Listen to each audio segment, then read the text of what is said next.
ஆச்சரியம்.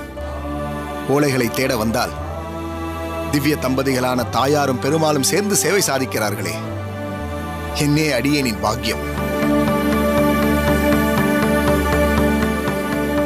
பல வருடங்களுக்கு முன்பு அடியேன் ஆச்சாரியரை தரிசிக்க ஸ்ரீரங்கம் சென்றிருந்த போது திருமலை நம்பி சுவாமிகளும் வந்திருந்தார். திருவேங்கட மலையிலிருந்து ஸ்ரீ பத்மாவதி தாயார் சமேத ஸ்ரீனிவாச பெருமாள் திருவுருவத்தை ஆச்சாரியருக்கு அன்பளிப்பாக கொடுக்க அதை இந்த கடையேனுக்கு ஆச்சாரியர் கொடுத்து விட்டார். ஆச்சாரியர் உகந்து கொடுத்த விக்கிரகம் ஆயிற்றே, இதை பத்திரமாக பாதுகாக்க வேண்டும் என்று பெட்டிக்குள் வைத்தேன். வரதனின் சேவையில் மறந்தே போய்விட்டேன். பெட்டியில் பத்திரப்படுத்தினால் மட்டும் போதாது, பக்தி பரவசத்தோடு பூஜையும் செய்ய வேண்டும் என்று ஸ்ரீனிவாச பெருமானும் பத்மாவதி தாயாரும் என்று அடியேனின் கண்களில் பட்டு அடியேனுக்கு உணர்த்தி விட்டார்கள்.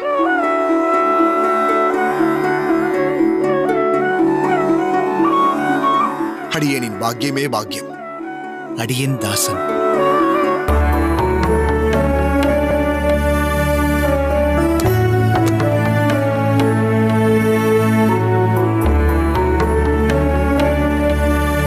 வந்தனம் சுவாமி. வந்தனம் ராமானுஜா. இன்று என்ன அடுத்தடுத்து ஆச்சரியங்களை கொடுக்கும் நிகழ்ச்சியாக நடந்து கொண்டிருக்கிறது. அதில் ஒன்று நீ இவ்வேளையில் அடியேனை தேடி இங்கு வந்திருப்பது. சொல் ராமானுஜா, ஏதாவது முக்கியமான விஷயமா? சுவாமி, இன்று இரவே தங்களை தரிசித்து அவசியம் தெரியப்படுத்த வேண்டிய அவசரம். அதனால்தான் புறப்பட்டு வந்தேன். நாளை காலை அனுஷ்டானங்களை முடித்துக்கொண்டு காசிக்கு செல்ல இருக்கிறேன். வடகாசிக்கு கங்கா யாத்திரையாக புறப்படுகிறேன். என்ன ராமானுஜா, காசிக்கு செல்வதை சர்வசாதாரணமாக சொல்கிறாய்? நெடுந்தூர பயணமாயிற்றே அது. இங்கே நம் திராவிட தேசத்தில் இருக்கும் ஸ்ரீரங்கத்திற்கு புறப்படவே பல முன்னேற்பாடுகளை செய்துவிட்டுத்தான் புறப்படுகிறோம். ஆனால் நீ காசிக்கு செல்வதை சட்டென்று சொல்கிறாய். ஒருவேளை உன் தந்தையாருக்கு ஏதேனும் தர்ப்பணம் கொடுக்கப் போகிறாயா? புரிகிறது சுவாமி. நம்மில் காசிக்கு சென்று ததி தர்ப்பணாதிகள் செய்வது வழக்கத்தில் இல்லை. கயா கஷேத்திரத்திற்கு சென்றுதான் கொடுக்க வேண்டும். ஆனால் அடியேன் வடகாசிக்கு செல்வது குருநாதர் யாதவ பிரகாச சுவாமிகளால் தான். ஓ, அதுதான் விஷயமா? அப்படியென்றால் கோவிந்தனும் உன்னுடன் நிச்சயம் வருவான் அல்லவா? ஆம் சுவாமி. ராமானுஜா, இது நீ அவசரப்பட்டு எடுத்த முடிவோ என்று அடியேனுக்கு தோன்றுகிறது. இதுவரை இதை பற்றி நீ அடியேனிடம் தெரிவிக்கவே இல்லையே. தாங்கள் குறிப்பிட்டது உண்மைதான் சுவாமி. அவசரப்பட்டு முடிவெடுத்ததுதான். முதலில் அடியேன் காசிக்கு செல்வதாகவே இல்லை. அடியேனால் யூகிக்க முடிகிறது. இதற்கு காந்திமதி தாயார் சம்மதம் தெரிவிப்பது என்பது எளிதில் நடக்கக்கூடிய காரியம் அல்லவே. உன் தாயாரும் உன் பாரியாலும் இதற்கு ஒப்புக்கொண்டு விட்டார்களா? இவ்வளவு நாட்களாக இதை பற்றி தங்களிடம் கூறாமல் இப்போது அவசரமாக வந்ததற்கு காரணம் இதுதான். அம்மா முதலில் சம்மதிக்கவே இல்லை. கோவிந்தன் மிகவும் வலியுறுத்தி அவனோடு அடியேன் வரவேண்டும் என்று பிடிவாதமாக இருந்தான். பலரும் சொல்லி வேறு வழியில்லாமல் நேற்றுதான் தாயார் காசிக்கு செல்ல சம்மதம் தெரிவித்தார்.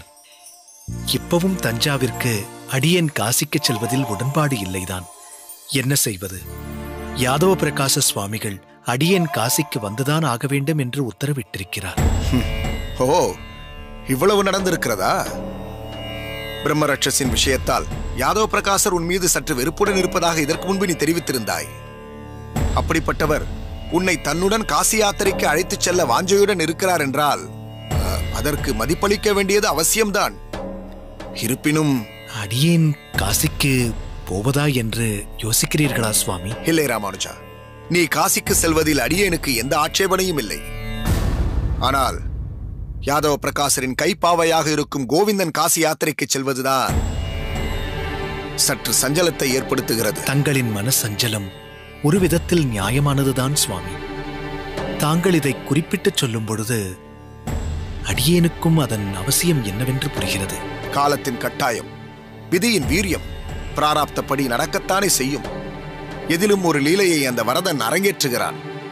அளவில்லா திருவிளையாடல்களை புரிபவனாயிற்றே அவன். சுவாமி, ஸ்ரீபெரும்புதூரிலிருந்து இங்கு வந்த பிறகு தங்களின் சங்கத்தைப் போலவே அனுதினமும் வரதனை சேவிப்பதும் அவனுக்கு சேவைகள் செய்வதும் அடியேன் வாழ்க்கையில் ஒரு அங்கமாக ஆகிவிட்டது. இந்நிலையில் நிர்பந்தத்தின் காரணமாக வடகாசிக்கு சென்றாலும் வரதனை பாராது அவ்வளவு காலம் இருப்பது என்பது எப்படி சாத்தியமாகப் போகிறது என்று புலனாகவில்லை சுவாமி. இப்படியுமா தன் பக்தனை சோதித்துப் பார்ப்பான் அந்த வரதன்? அவன் செய்வான். சோதிப்பதும் அதற்கு பிறகு அதையே சாதனையாக்கி காட்டுவதிலும் வல்லவனாயிற்றே அந்த வரதன். வேண்டாம் என்று தள்ளி வைத்து பிறகு தாயைப் போல் கருணை கொண்டு ஆதரவாக சேர்த்துக் கொள்வதும் அவனுக்கு கைவந்த கலையாயிற்றே. இதில் அடியேனுக்கும் சொந்த அனுபவங்கள் நிறைய உண்டு. சரி, அது ஒரு பக்கம் இருக்கட்டும். நீ இப்பொழுது உன் உள்ளம் உருகி புலம்பியதில் அடியேனுக்கு அதில் ஒரு விஷயத்தை உணர்த்தி இருக்கிறான் அந்த வரதன். நீ சற்று பொறு, அடியேன் வந்து விடுகிறேன்.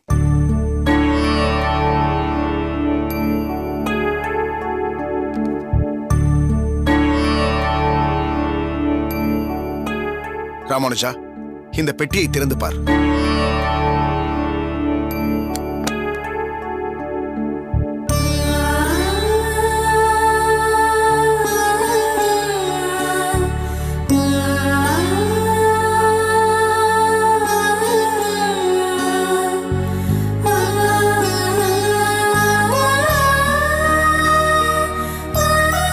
என்ன ராமானுஜா, அப்படி பார்க்கிறாய்?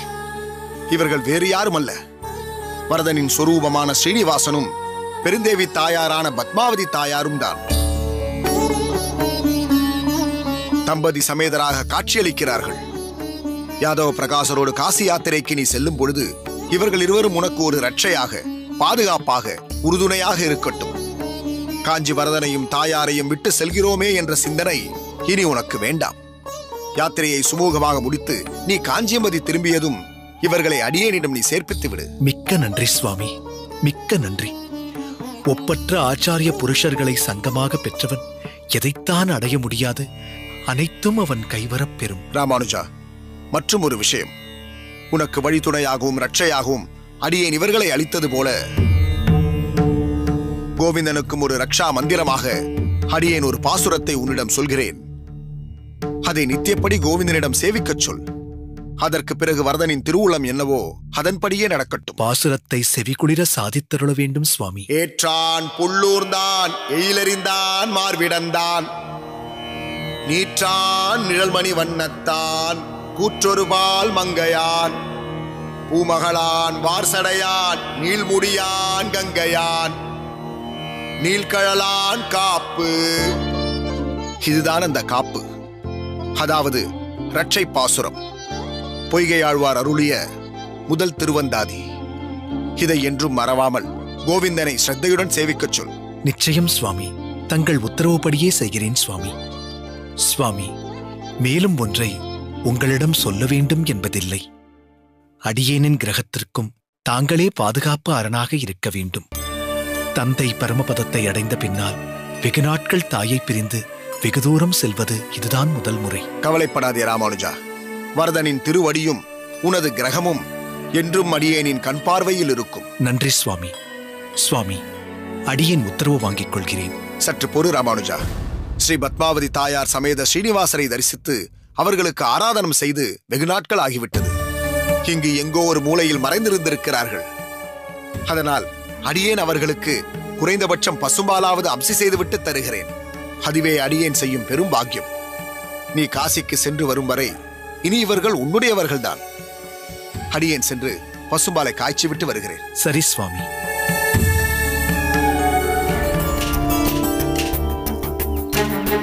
வந்தனம் சுவாமி. ராமானுஜா, நீயா? நீ எப்படி இங்கே? இது எப்படி சாத்தியம் ராமானுஜா? நீ காசிக்கு அல்லவா சென்றாய்? அதற்குள்ளாக எப்படி நீ காசிக்கு சென்று திரும்ப இயலும்? நீ காசிக்கே போகவில்லை என்பதும் சாத்தியமில்லை. காரணம், அடியேன் நித்தியபடி உன் தாயாரை சந்தித்து நலம் விசாரித்தபடிதான் இருக்கிறேன். நேற்று வரை நீ அகத்தில் இல்லாதது அடியேனுக்கு நன்றாக தெரியும். பிறகு நீ எப்பொழுது வந்தாய்? காசிக்கு சென்று திரும்புவது என்பது இவ்வளவு குறுகிய கால அளவிற்குள் நடப்பது என்பது சாத்தியமே இல்லை. நீ காசிக்குத்தானே சென்றாய்? ஆம் சுவாமி, காசிக்குத்தான் சென்றேன். ஆனால் விந்தியமலை சமீபம் வரை சென்றுவிட்டு திரும்பிவிட்டேன். சற்று புரியும்படி சொல் ராமானுஜா. விந்தியமலை வரை சென்ற நீ அதற்குள் எப்படி காஞ்சியம்பதிக்கு திரும்ப முடியும்? அங்கு என்னதான் ஆயிற்று? சுவாமி, அடியேன் வழி தவறி அவர்கள் அனைவரையும் பிரியும்படி ஆகிவிட்டது. என்ன, வழியை தவற விட்டு விட்டாயா? பிறகு தன்னந்தனியாக அதுவும் இவ்வளவு சீக்கிரம் காஞ்சியம்பதிக்கு ஒரே ஆச்சரியமாக இருக்கிறது ராமானுஜா. சுவாமி, இதை விதி என்பதா அல்லது பகவத் சங்கல்பம் என்பதா எப்படி என்று அடியேனால் தீர்மானிக்க முடியவில்லை. தங்களுக்கே தெரியும், இந்த காசி யாத்திரையில் ஆரம்பத்திலிருந்தே அடியேன் முனைப்பு காட்டவில்லை. தங்கள் மனநிலையும் அப்படித்தான். தாங்கள் அடியேன் காசி யாத்திரை செல்வதை விரும்பாத போது அந்த வரதனும் அதை விரும்பவில்லை போலிருக்கிறது. காரணம், வரதன் தங்களுக்கு மிகவும் பிரியமானவன். எனவேதான் அந்த எம்பெருமான் அடியேனை அவர்களிடமிருந்து பிரித்து காஞ்சியம்பதிக்கே வரும்படி செய்துவிட்டான். ராமானுஜா, நீ சொல்வதை கேட்பதற்கு மிகவும் அதிசயமாக இருக்கிறது. ஆம் சுவாமி, அதிசயம்தான் நடந்திருக்கிறது. இப்போதும் அதை எண்ணி பார்த்து வியப்படைந்து கொண்டுதான் இருக்கிறேன். சற்று விவரமாக சொல் ராமானுஜா. சொல்கிறேன் சுவாமி. வழியை தவறவிட்ட அடியேன் அடர்ந்த வனப்பகுதிக்குள் சிக்கிக் கொண்டேன். ஒரு நாள் முழுவதும் அன்ன ஆகாரமின்றி அலைந்து திரிந்தேன். ஆனால் சரியான திசையை அறிய முடியாமல் தவித்தேன். ஒரு சமயத்தில் மறு அடி எடுத்து வைக்க முடியாமல் கால்களும் துவண்டு விட்டது. அந்நிலையில் தாங்கள் அடியேனுக்கு அளித்த அந்த பெருமாள் தாயார் வடிவத்திடம் சரண் புகுந்தேன். அப்பொழுது சுற்றிலும் யாரும் காணப்படாத சமயத்தில் ஒரு வேடனையும் வேடுவச்சியையும் பார்த்தேன். அவர்களை வேடுவன் வேடுவச்சி என்று சொல்லக்கூடாது, அடியேனுடைய தாய் தகப்பனார் என்று சொல்ல வேண்டும்.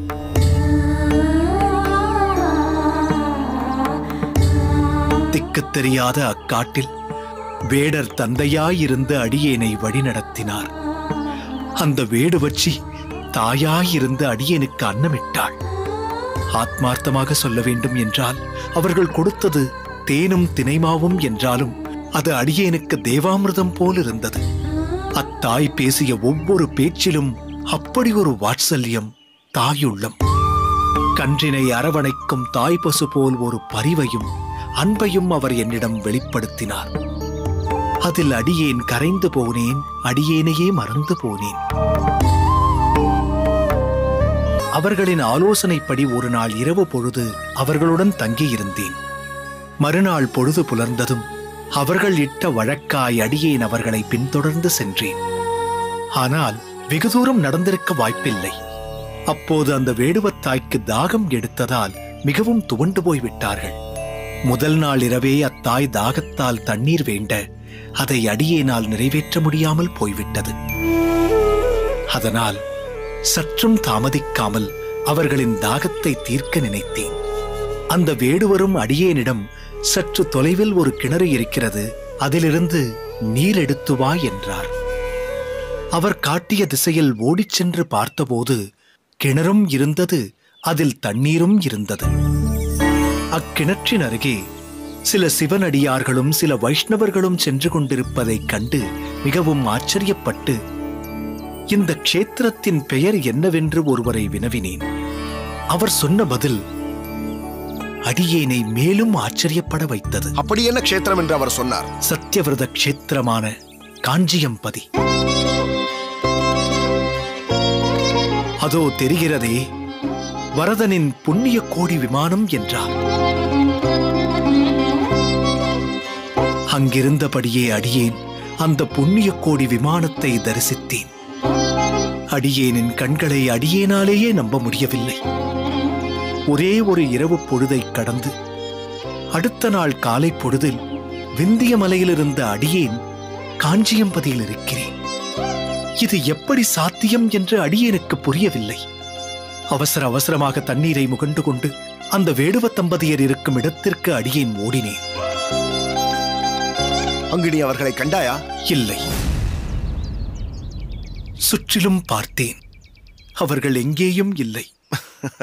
அவர்கள் எப்படி அங்கே இருப்பார்கள்? சரி, மேலே நடந்ததை சொல். மிகுந்த ஆச்சரியத்துடனே அங்கிருந்து புறப்பட்டு அடியேன் அகத்திற்கு வந்து சேர்ந்து விட்டேன். அடியேனை பொறுத்தவரை இது என் மறுபிறப்பு என்றே சொல்ல வேண்டும். எனவே அந்த வரதனுக்கு அடியேனின் நன்றிகளை அவன் திருப்பாதங்களில் காணிக்கையாக்கிவிட்டு தங்களை தேடிக்கொண்டு வந்தேன். சுவாமி, இப்போது நினைத்தாலும் அத்தம்பதிகளின் உபகாரம் அடியேனை மெய்சிலிர்க்க வைக்கிறது. அடியேன் அடைய வேண்டிய க்ஷேத்திரம் வந்துவிட்டது, அடியேனை கொண்டு வந்து சேர்த்தாகிவிட்டது என்று புறப்பட்டு சென்று விட்டார்களா? ஏதும் புரியவில்லை. அவர்கள் தங்களின் நாமதேயம் இதுதான் என்று ஏதாவது பெயர்களை குறிப்பிட்டார்களா? குறிப்பிட்டார்கள் சுவாமி. வேடுவர் தன்னை வனராசவில்லி என்று சொல்லிக் கொண்டார். தன் பாரியாளை காட்டி இவர் பெயர் பெருமாயி வில்லிச்சி என்று அறிமுகப்படுத்தி வைத்தார்.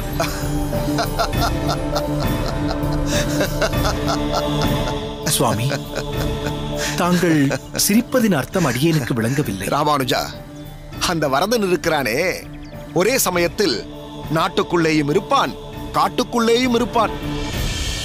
நித்தியப்படி அடியேன் கவரி வீசும் பொழுது அடியேனிடமும் சம்பாஷித்துக் கொண்டிருந்திருக்கிறான். அதே சமயத்தில் உன்னுடன் வனாந்தரத்திலும் உரையாடிக் கொண்டிருந்திருக்கிறான். சுவாமி, தாங்கள் என்ன சொல்கிறீர்கள்?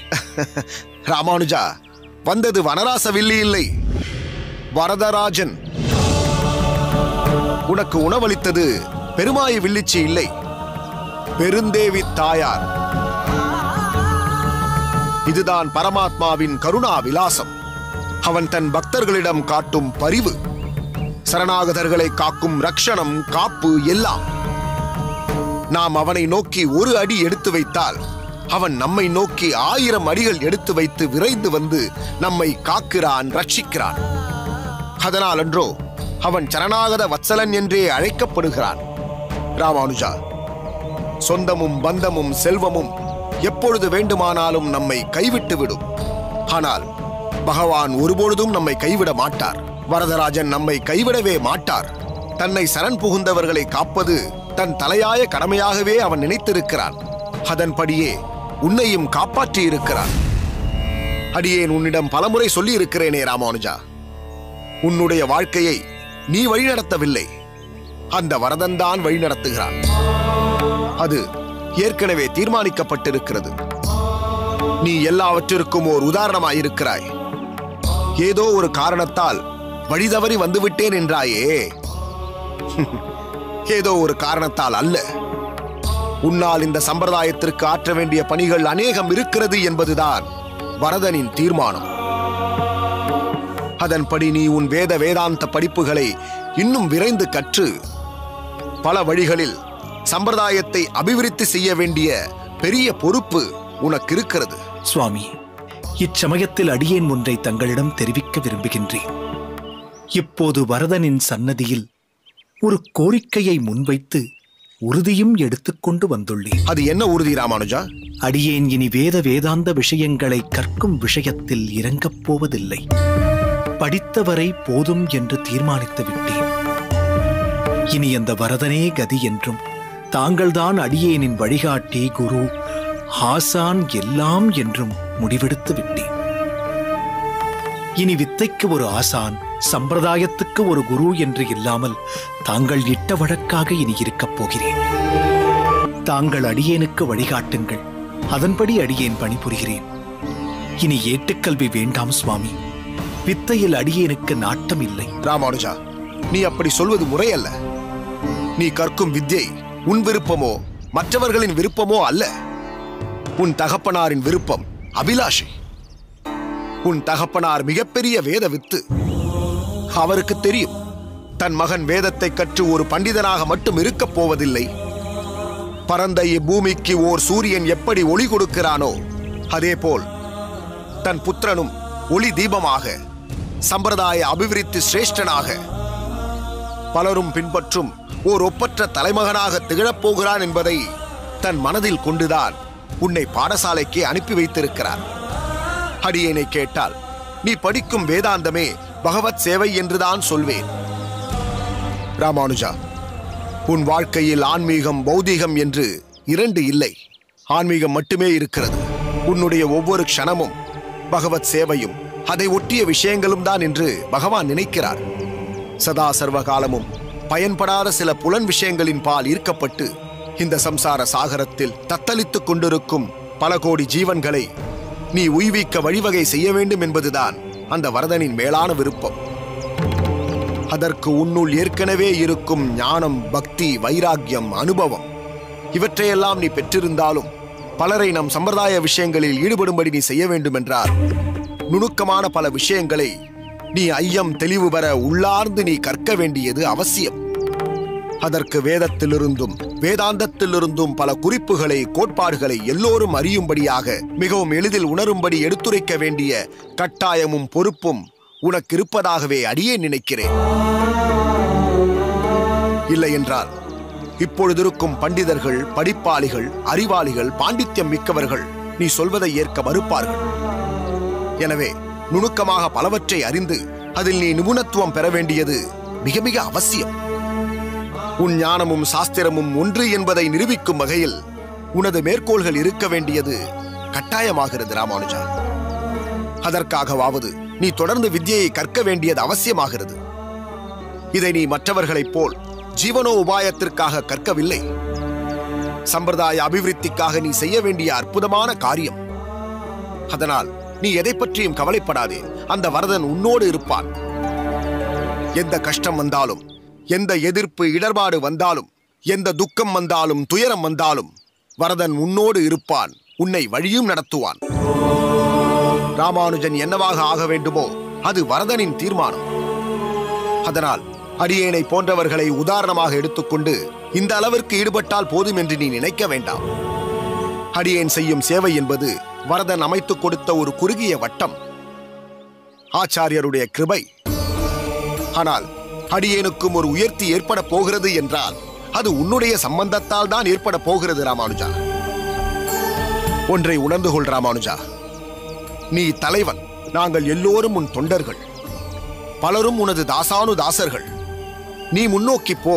உன்னை தொடர்ந்து அடியேனை போன்ற பலரும் உன் அடியொற்றி பின்தொடர்ந்து வருகிறோம். சுவாமி, அப்படி சொல்ல வேண்டாம். அடியேன் என்றும் தலைவனாக இருக்க விரும்பவில்லை. பகவானுடைய தொண்டர்களுக்கு தொண்டனாக இருக்கவே ஆசைப்படுகிறேன். இது போதும் ராமானுஜா. இந்த ஒரு மனோபாவம் போதும். நீதான் தலைவன் என்பதை அனைவரும் புரிந்து கொள்வதற்கு. என்றைக்கு ஒருவன் பகவானுக்கும் பக்தர்களுக்கும் கீழென்று தன்னை தாழ்த்திக் கொள்கிறானோ அப்பொழுதே அவன் எல்லோரை விடவும் உயர்ந்து நிற்கிறான். ராமானுஜா, நீ குழப்பம் எதுவும் அடையாமல் உன் போக்கிலே போ. யாதவ பிரகாசர் மூலமாக அந்த பகவான் இன்னும் என்னவெல்லாம் லீலைகள் உன்னிடத்தில் செய்ய வேண்டுமோ அவை அனைத்தையும் செய்யட்டும். இவை அனைத்தும் பிற்காலத்தில் பகவானிடத்தில் ஓர் உறுதியான பக்தி வருவதற்கு அச்சாரமாகவே அமையப் போகிறது. மொத்தத்தில் நடந்த காரியங்கள் அனுகூலமாகவே இருக்கும். அவ்வளவு ஏன், உன்னை ஒட்டிய பல விஷயங்கள் எல்லோருக்குமே வழிகாட்டுதலாக விளங்கப் போவதால் உன்னை பற்றி அடியேன் கவலையுறவே இல்லை. நீ காசிக்கு செல்லவில்லையே என்ற வேதனையும் இல்லை.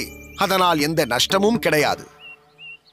ஆனால் ஒரே ஒரு மன சங்கடம் மட்டும் இருக்கிறது. என்ன சுவாமி அது? என்ன மனச்சங்கடம்? யாரால் சுவாமி? கோவிந்தனால். காசி யாத்திரையில் உனக்கு ரட்சகனாக வரதன் இருப்பது போல் நீ கோவிந்தனுக்கு காப்பாய் இருப்பாய் என்று நினைத்திருந்தேன். ஆனால் ஏதோ ஒரு சூழ்நிலையால் வரதன் கோவிந்தனிடமிருந்து உன்னை பிரித்திருக்கிறான். உன் துணை இல்லாமல் அங்கு கோவிந்தன் எந்த மனநிலையில் இருக்கிறான் என்பதை நினைத்துத்தான் அடியேனின் மனம் குழப்பமடைகிறது ராமானுஜா.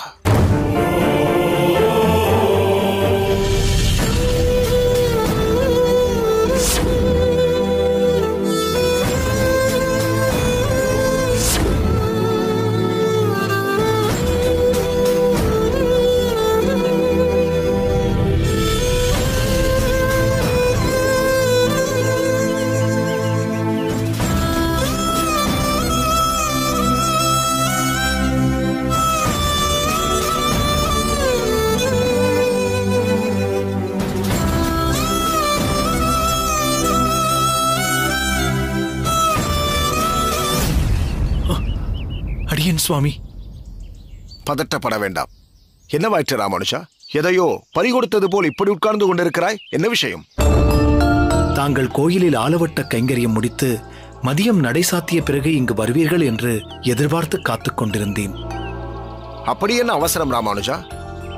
அவசரம் மட்டுமல்ல, அவசியமும் கூட. அதுவும் தங்களை தனிமையில் சந்தித்து அடியேனுடைய நிலைமையை பகிர்ந்து கொள்ள வேண்டும் என்று காத்துக் கொண்டிருக்கிறேன். புரிகிறது. ஆனால் நீ ஒன்றை தெரிந்து கொள்ள வேண்டும். இவ்வுலகில் வாழும் வரை நாம் பிரச்சனையோடு தான் வாழ வேண்டும்.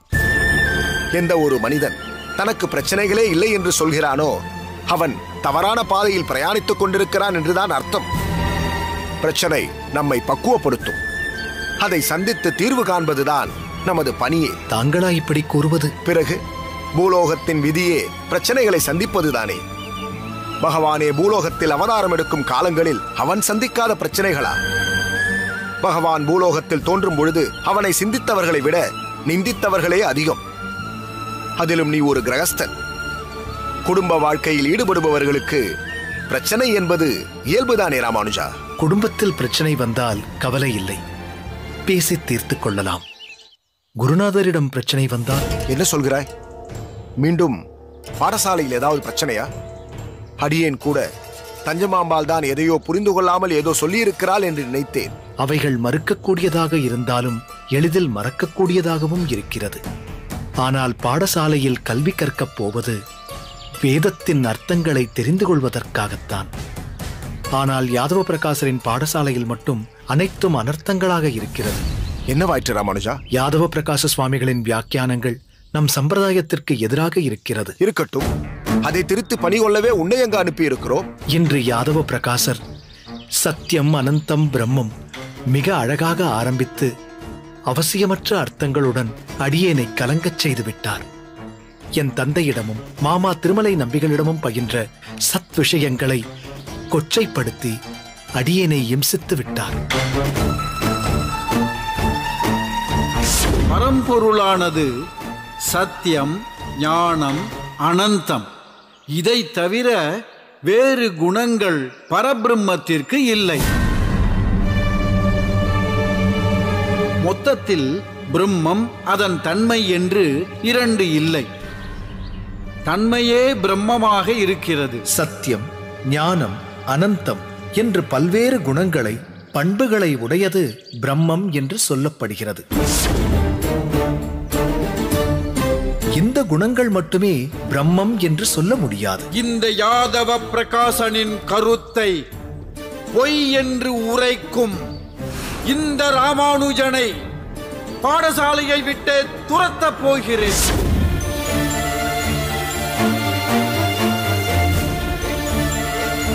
பேரொருளாளா, இது என்ன ராமானுஜா, இப்படி ஒரு விபரீத சோதனை? சாதிக்க அவர் பாடசாலைக்கு சென்றேன். அங்கு அவர் போதித்த விஷயங்களை மறக்கத் துணியும் நிலைக்கு தள்ளப்பட்டிருக்கிறேன். பாடசாலையில் தொடர்ந்து நடந்த வாக்குவாதங்களும் இறுதியாக காசி யாத்திரை சம்பவமும் அடியேன் பாடசாலையை புறக்கணிக்க வேண்டும்படி அடியேன் உள்ளம் நினைத்துவிட்டது. எனினும் தங்கள் வற்புறுத்தலின் பெயரால் அடியேன் பாடசாலைக்கு சென்றேன். அடியேன் படும் வேதனையை தாங்கள்தான் தீர்த்து வைக்க வேண்டும். ராமானுஜா, உனது தந்தையும் மாமா திருமலை நம்பிகளும் அடியேனும் யாதவ பிரகாசரை பற்றி நன்கு அறிந்தவர்கள்தான். இருந்தும் உன்னை அந்த பாடசாலைக்கு அனுப்பியதற்கு கற்றது கடுகளவு, கல்லாதது உலகளவு என்பதை நினைத்துத்தான்.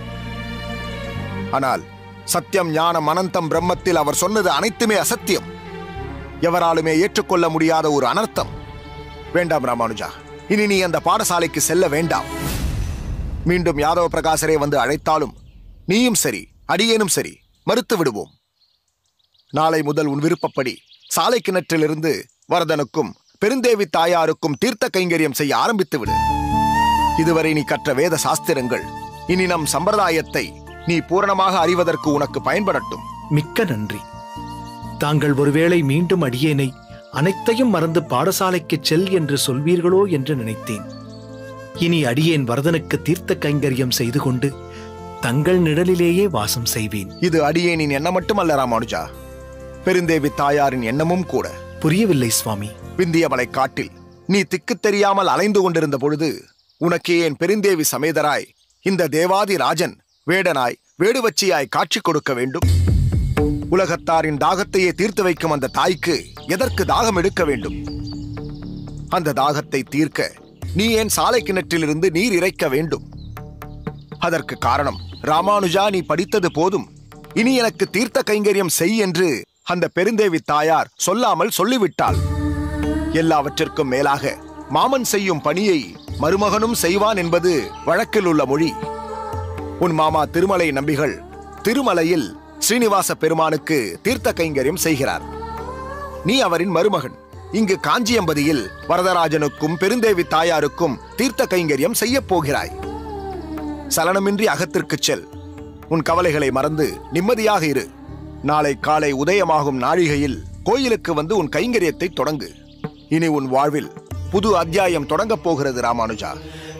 தங்கள் சித்தம் சுவாமி. அடியேன் குழப்பத்துடன் வந்தேன். தெளிவடைந்து செல்கிறேன். மிக்க நன்றி சுவாமி. நன்றி என்ற வார்த்தையை சொல்லி அடியேனை அந்நியனாக்காதே. சென்று வா. அடியேன் தாசன்.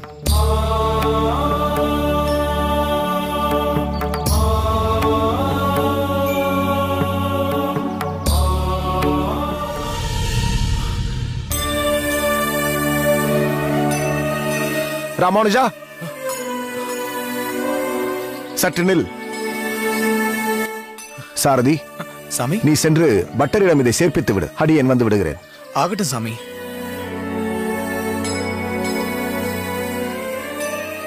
என்னவாயிற்று ராமானுஜா? உனக்கு உடல்நிலை சரியில்லையா? அப்படியெல்லாம் ஒன்றுமில்லை சுவாமி. இல்லையே, பொதுவாக நீ எந்த காரியம் செய்தாலும் சிரமப்படாமல் அல்லவா செய்வாய்? இப்பொழுது பார்த்தால் மூச்சு இறைக்கிறது. உன் உடலெல்லாம் வியர்த்தல்லவா இருக்கிறது. உடல் சௌகரியப்படவில்லை என்றால் சற்று ஓய்வெடுத்துக் கொள்ள வேண்டியதுதானே? இந்த உடலே பகவத் சேவைக்காகத்தானே சுவாமி. பிறகு எதற்காக ஓய்வெடுக்க வேண்டும்? அது ஒன்றுமில்லை. சாலை கிணற்றுக்கும் கோயிலுக்கும் மீண்டும் மீண்டும் சென்று வருவதால் சற்று மூச்சு வாங்குகிறது, அவ்வளவுதான். என்ன, மீண்டும் மீண்டும் செல்கிறாயா? எத்தனை முறை சென்று வந்தாய்? ஆமாம், இது எத்தனாவது குடம்? 10வது குடம் சுவாமி. என்ன, 10வது குடமா? ஆம் சுவாமி. ராமானுஜா, பகவானின் சேவை கிடைப்பதுதான் நாம் சேவை செய்வதற்கான பலன் என்று இப்பொழுதுதான் சாரதியிடம் சொல்லிக் கொண்டிருந்தேன். அதற்காக அந்த சேவையை ஒரே மூச்சாக செய்து நம் உடலை வருத்திக் கொள்ள வேண்டும் என்பது இல்லை. அதை வரதனும் ஏற்க மாட்டான்.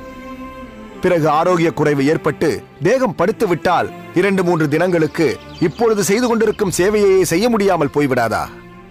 அடியேன் உன்னை தீர்த்த கைங்கரியம் செய்ய சொன்னேன். அதற்கு நித்தியப்படி 3 குடமே போதுமானது. நீ எதற்காக 10 குடம் ஜலத்தை கொண்டு வந்து கொடுக்கிறாய்? பற்றாமல் போய்விடக் கூடாதல்லவா? மேலும் நீங்கள் சொன்னது போல் ஒருவேளை நாளை அடியேனுக்கு முடியாமல் போய்விட்டதென்றால் பற்றாக்குறை ஏற்பட்டு விடக்கூடாதல்லவா? அதனால்தான் எப்பொழுதும் அதிகப்படியாக நிரப்பி வைக்கிறேன். 3 குடங்கள் திருமஞ்சனத்திற்கும் மற்றவை வேறு தேவைகளுக்கு இருக்கட்டும் என்று தேக்கி வைக்கிறேன். உன் எண்ணம் பாராட்டத்தக்கதுதான். அதற்காக உன் ஆரோக்கியத்திலும் கவனம் வைத்துக் கொள்ள வேண்டாமா? உன்னிடம் அடியேனுக்கு பிடித்த விஷயமும் இதுதான். நீ எந்த ஒரு சேவையை எடுத்துக்கொண்டாலும் அதில் பூரணமாக உன்னை ஐக்கியப்படுத்திக் கொண்டு பக்தி ஸ்ரத்தையுடன் செய்கிறாய். இப்படிப்பட்ட ஒரு மாணவனை யாதவ பிரகாச சுவாமிகள் இழந்திருக்கிறார். சுவாமி, நேற்று நீங்கள் திருப்புட்குழி சென்றிருந்தீர்களே, யாதவ பிரகாச சுவாமியை சந்தித்தீர்களா? அவர் அடியேனை பற்றி ஏதாவது வினவினாரா? அவரை சந்தித்தேன். உன்னை பற்றியே பேச்சே எடுக்கக்கூடாது என்பதில் மிகவும் திண்ணமாக இருக்கிறார் யாதவ பிரகாசன். அடியேனும் மறைமுகமாக என்னவெல்லாமோ கேட்டு பார்த்தேன். உன்னை பற்றி பேசுவதையே அவர் தவிர்த்தார். அடியேன் மீது அவருக்கு அவ்வளவு வெறுப்பா? வெறுப்பில்லை ராமானுஜா, பயம். ஏதாவது ஒரு சூழலில் மீண்டும் ராமானுஜன் நம் பாடசாலைக்கு வந்து விடுவானோ என்ற பயம். அந்த பயம் ஒரு விதத்தில் நல்லதுதான். உன்னுடைய வாதங்களும் விளக்கங்களும் யாதவ பிரகாசரை பல முறை அதிர்ச்சிக்குள்ளாக்கி இருக்கிறது. ஆனால் இவை அனைத்தும் அவருடைய நன்மைக்கே என்பதை அவர் புரிந்து கொள்வார். என்றாவது ஒரு நாள் நிச்சயம் அவர் உன்னை தேடி வருவார். அந்த காலம் வெகு தூரத்தில் இல்லை ராமானுஜா. அதனால் யாதவ பிரகாசரின் தற்போதைய நிலையை நினைத்து நீ கவலை கொள்ள வேண்டாம். அவர் உன்னை ஒதுக்கியதால் தான் இந்த கோயிலில் உனக்கு பகவத் சேவை கிடைத்திருக்கிறது. இன்னும் வரதனின் சேவையில் என்னவெல்லாம் கிடைக்கப் போகிறதோ யார் கண்டார்?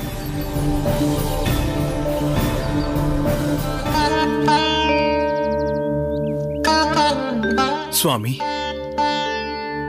வா ராமானுஜா. அடியேனை ராமானுஜா, மன்னித்து விடுங்கள். என்ன காரியம் செய்கிறாய்? இது தகாது. பிறகு இந்த அபராதியை என்ன செய்தால் தகும் சுவாமி? ஏன் இப்படி பேசுகிறாய் ராமானுஜா? அடியேனின் அகத்தில் தாங்கள் தகுந்த முறையில் உபசரிக்கப்படவில்லை சுவாமி.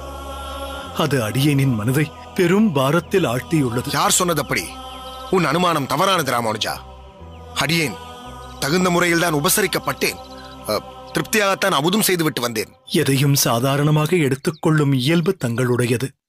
ஆனால் அடியேனின் பாரியால் செய்தது மிகப்பெரிய தவறு சுவாமி. ஒரு ஒப்பற்ற பாகவதரை வெளிவாசல் திண்ணையில் அமர வைத்து அன்னம் அளிப்பதுதான் உபச்சாரமா சுவாமி? தஞ்சமாம்பாள் முறையற்ற செயல் செய்துவிட்டாள். இல்லை ராமானுஜா, தஞ்சமாம்பாள் முறை தவறி ஏதும் செய்யவில்லை. நீ வேதனைப்பட வேண்டாம். சுவாமி, சம்பிரதாயத்தை ஒட்டி அவள் நடந்திருந்தால் அடியேன் ஏன் வேதனைப்படப் போகிறேன்? ராமானுஜா, நீ ஆழ்வார்கள் காட்டிய வைணவ சம்பிரதாயத்தை ஏற்று பகவானின் முன்பு அனைவரும் சமம் என்ற தத்துவத்தை ஒத்து வாழ்பவன். ஆனால் தஞ்சமாம்பாளோ அவளது மூதாதையர் காட்டிய வழியில் கர்மகாண்ட வழிகாட்டுதல் படி ஆச்சாரத்தை கைகொள்கிறாள். அவள் சிறு பெண். ஒரு நாள் அல்ல ஒரு நாள் நம் சம்பிரதாய தாத்பரியத்தை உள்ளது உள்ளபடி அவள் உணரும் பொழுது அனைத்தும் சரியாகிவிடப் போகிறது. நீ எதையும் மனதில் வைத்துக் கொள்ளாமல் உன் அடுத்த பணி எதுவோ அதை மட்டும் நினை. நினைத்து விட்டேன் சுவாமி, முடிவும் எடுத்து விட்டேன். அடியேன் இதுநாள் வரை தங்களை ஆசான் என்றும் சம்பிரதாய வழிகாட்டி என்றும் வாயளவில்தான் தெரிவித்திருக்கிறேன். அதுதான் மிகப்பெரிய தவறு. முறைப்படி தங்களை ஆசானாக ஆச்சாரியனாக ஏற்றுக்கொண்டு தங்களின் திருக்கரங்களால் பஞ்ச சம்ஸ்காரங்களையும் அடைய பெற்றிருந்தால் அனைத்தும் சரியாகி இருக்கும். சகதர்மிணி என்ற முறையில் அடியேன் அனுஷ்டிக்கும் தர்மத்தை தஞ்சாவும் கை கொண்டிருப்பாள். அதனால் தயவு செய்து இந்த அடியவனை தங்கள் சிஷ்யனாக ஏற்று தாங்களே அடியேனுக்கு பஞ்ச சம்ஸ்கார சமாஸ்ரயணத்தை செய்து வைக்க வேண்டும் சுவாமி. ராமானுஜா, நீ உணர்ந்துதான் பேசுகிறாயா? அது சாத்தியமே இல்லை. நீ இப்போது முன்வைத்த கோரிக்கையை அடியே நிறைவேற்றினால் சமுதாயம் அதை நிச்சயம் ஏற்காது. அனைவரின் கண்டனத்திற்கும் அடியேனும் சரி நீயும் சரி ஆட்பட வேண்டியிருக்கும். காலத்திற்கும் வீண் அபவாதத்திற்கும் நாம் ஆளாக வேண்டியிருக்கும். அப்படி ஒரு காரியத்தை அடியேன் செய்வதை நிச்சயம் அந்த வரதனும் விரும்ப மாட்டான். அடியேனை வற்புறுத்தாதே ராமானுஜா. சரி சுவாமி, தங்களை இப்போதைக்கு அடியேன் வற்புறுத்தவில்லை. ஆனால் அதற்கு பதிலாக ஒரு உபகாரத்தை தாங்கள் அடியேனுக்கு செய்தருள வேண்டும். என்ன அது ராமானுஜா? அடியேனின் மனதில் உள்ள பல கேள்விகளுக்கு விடை கிடைக்காமல் இருக்கிறது. அக்கேள்விகளை எம்பெருமான் வரதராஜனிடமே தாங்கள் கேட்டருளி எனக்கு விடையளிக்க வேண்டும். அவசியம் வரதனிடம் கேட்கிறேன் ராமானுஜா. சரி, உன் கோரிக்கைகள் என்னவென்று சொல். அதையும் வரதனிடம்தான் கேட்க வேண்டும் சுவாமி. அக்கேள்விக்கு தக்க பதில் அளிக்கப் போவதும் சாக்ஷாத் அந்த அத்திகிரி அருளாளர்தான். ஏன் சிரிக்கிறீர்கள் சுவாமி? ராமானுஜா, பொதுவாக வரதன் தான் அடியேனிடம் சில ஆக்ஞைகளை அளிப்பான். அடியேனும் அதை திறம்பட நிறைவேற்றுவேன். ஆனால் நீயோ கேள்விகளை வரதனிடமே கேட்டு அதற்கான பதில்களையும் அவனிடமிருந்தே பெற்று வரச் சொல்கிறாய். இது அடியேனுக்கு புதிதாக இருக்கிறது ராமானுஜா. இருப்பினும் வரதனின் திருவுளம் என்னவோ அதை யாரால் அறிய முடியும்? உன் விருப்பத்தை வரதனிடம் தெரிவிக்கிறேன். பிறகு அவனது விருப்பம். சரி சுவாமி, அடியேன் பிறகு வந்து உங்களை சந்திக்கிறேன். அடியேன்.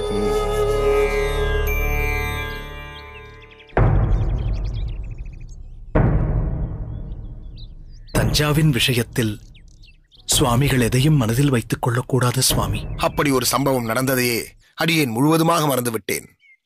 நீ குழப்பமடையாமல் தெளிவாக போ. சரி சுவாமி.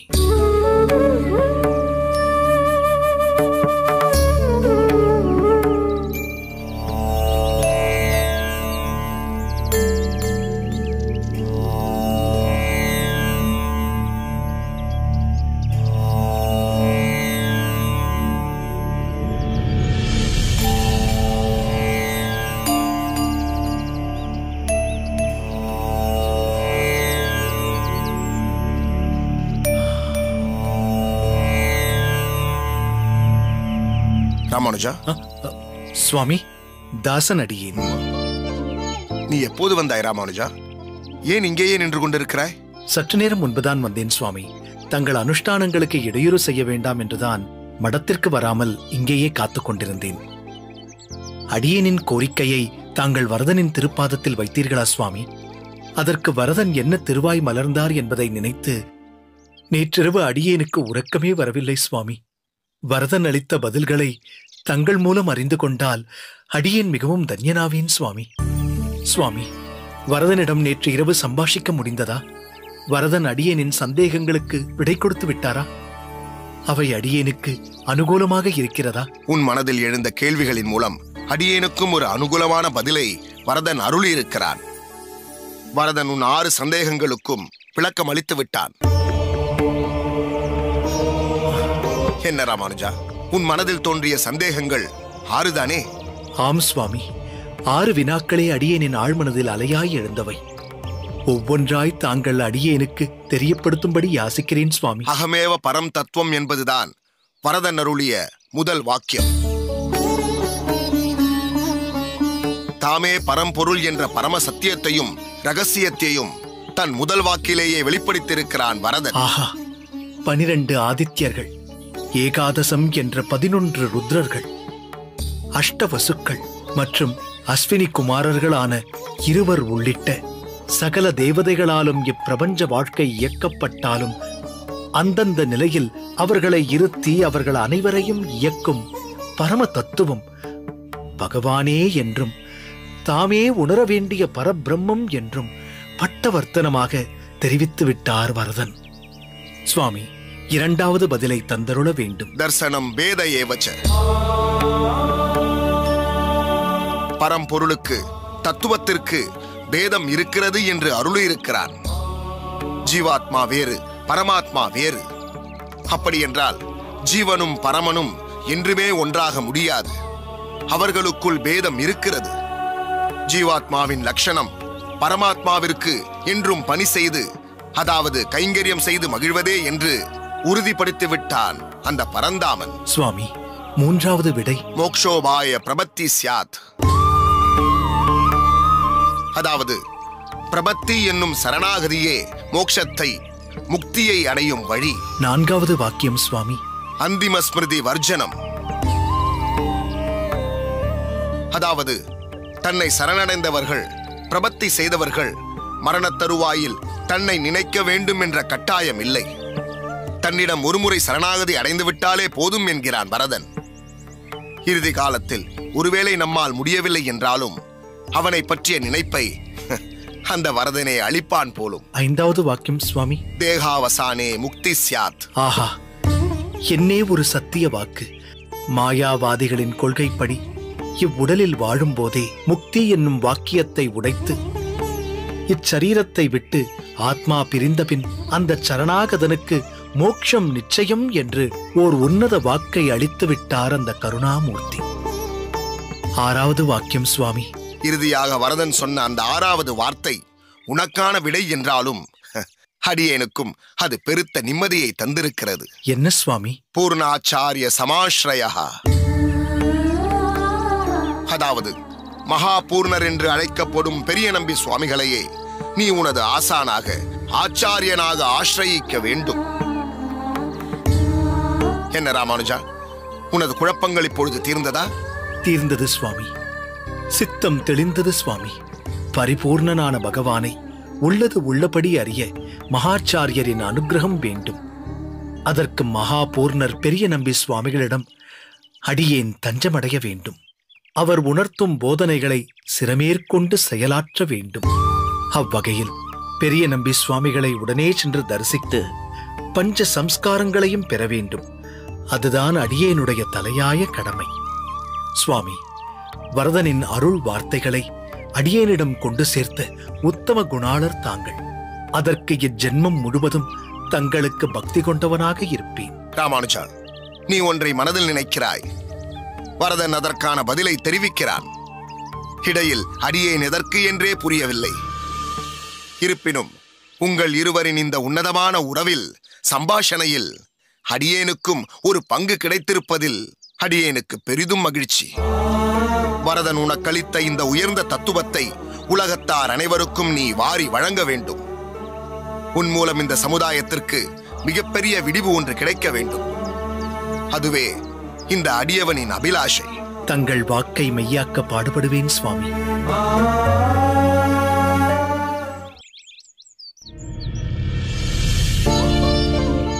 திருக்கச்சி நம்பிகளே, ராமானுஜனோடு அடியேன் இருக்கும் ஒவ்வொரு க்ஷணமும் ஒரு புது அனுபவமாக இருக்கிறது.